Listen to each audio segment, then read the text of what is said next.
बुलेटिनची सुरुवात आपण करणार आहोत हेडलाईन्स पासून। Headlines brought to you by Chitale Bandhu. निवडणूक आयोगाविरोधात मवी आणि मनसेचा आज मुंबईत सत्याचा मोर्चा। निवडणुकीतील गैरव्यवहार, मतांमधील घोळ आणि मतचोरी विरोधात विरोधकांचा एल्गार। मवी आणि मनसेच्या संयुक्त मोर्चाबाबत काँग्रेसची सावध भूमिका। बिहार विधानसभेच्या निवडणुकांमुळे राज ठाकरेंसोबत जाण्यास काँग्रेसला अडचण असल्याची चर्चा।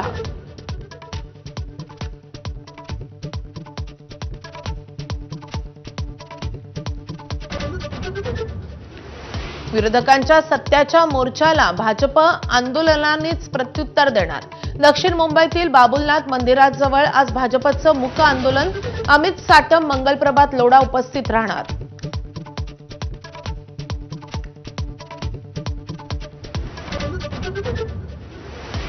राष्ट्रवादी पक्ष शरद पवारांचा तर शिवसेना उद्धव ठाकरेंचा पक्ष। भाजप नेते चंद्रकांत पाटलांचं मोठं वक्तव्य।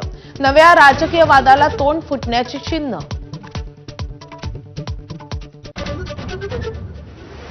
कर्जमाफी संदर्भात अजित पवारांचं वादग्रस्त वक्तव्य।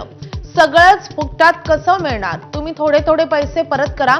अजितदादांच्या वक्तव्यानं नव्या वादाला तोंड।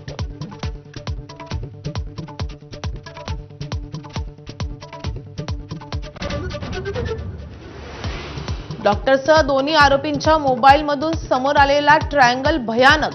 फलटण डॉक्टर आत्महत्येप्रकरणी जयकुमार गोरेंचा गंभीर आरोप, तर चौकशीसाठी मुख्यमंत्र्यांकडून एसआयटीची घोषणा।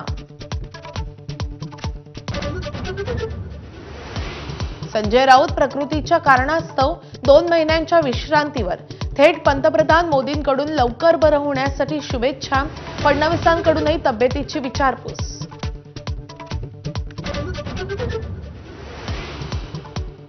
मुंबई महापालिकेचा मोठा निर्णय।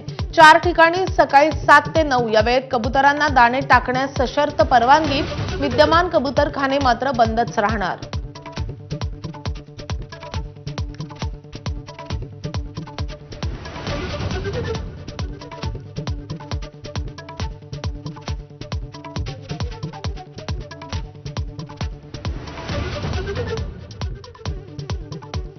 महाराष्ट्र केसरी सिकंदर शेखला अवैध शस्त्र तस्करी प्रकरणामध्ये पंजाबच्या मोहालीत अटक। पपला गुर्जर टोळीशी संबंध असल्याच्या आरोपात कारवाई, तर खोट्या गुन्ह्यामध्ये फसवल्याचा कुटुंबियांचा दावा।